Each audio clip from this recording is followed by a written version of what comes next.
Dobar dan svima, ja sam Easy Linguist i danas ću vam ispričati lekciju o prošlom vremenu u nemačkom, odnosno imperfektu, odnosno na nemačkom se to zove das Präteritum. Pre svega, koncentrirat ću se na to kada koristite ovo vreme. U suštini, u govornom jeziku najčešće se koristi perfekat, na primjer, ich habe das gemacht, ja sam to uradio. Retko kad ćemo koristiti ich machte das. Međutim, ako, na primjer, želimo da prepričamo neki događaj, nešto što se desilo u prošlosti, na primjer, prošlog leta sam se lepo proveo kada, i onda prepričavamo tu priču, taj događaj, tu anegdotu, onda ćemo koristiti preteritum. Ili, ako čitamo neku bajku, basnu, priču itd., tu možemo također da koristimo preteritum u pisanom govoru i u rečenicama sa nachdem. Tu se također koristi preteritum, ali to u nekoj drugoj lekciji. Sada ću vam objasniti kako se gradi preteritum. Imamo dve mogućnosti.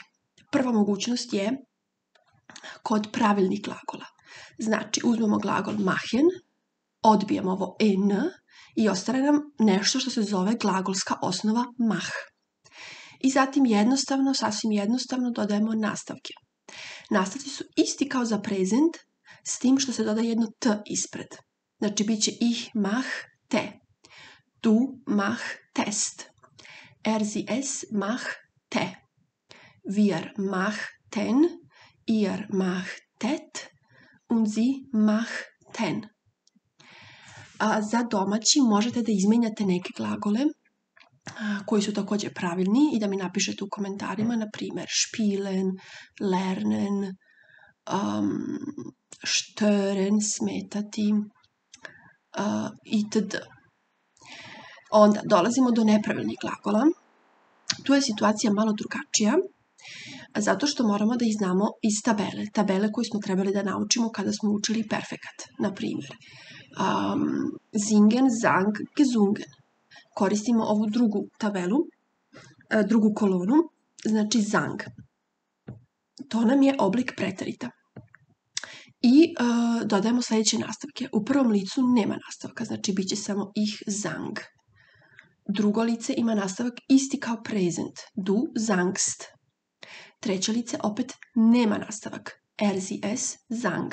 Dakle, prvo i treće lice u preteritumu kod nepravilnih glagola su isti. Ich sang, du sang. Ili, na primjer, od gehen će biti ging. Ich ging, ging. Ili od fahren je fuhr. Ich fuhr, fuhr. I u množini su nastavci identični kao za present. Znači, uzmemo opet naš glagol singen, pevati. Singen, sang, gesungen. Uzmemo oblik sang i onda ćemo reći wir sangen, ihr sangt und sie sangen. I u suštini to je to. Za domaći možete da izmenjate neke nepravilne glagole također, na primjer, kao što sam već spomenula, gehen, ging, fahren, fuhr, singen, sang, fliegen, flog, fließen, teći, floss, itd. Voljela bih da znam da li vam se ova lekcija dopala, da li vam je bila korisna i da li želite više ovakvih lekcija. Hvala puno i ne zaboravite da učite nemački. Tschüss!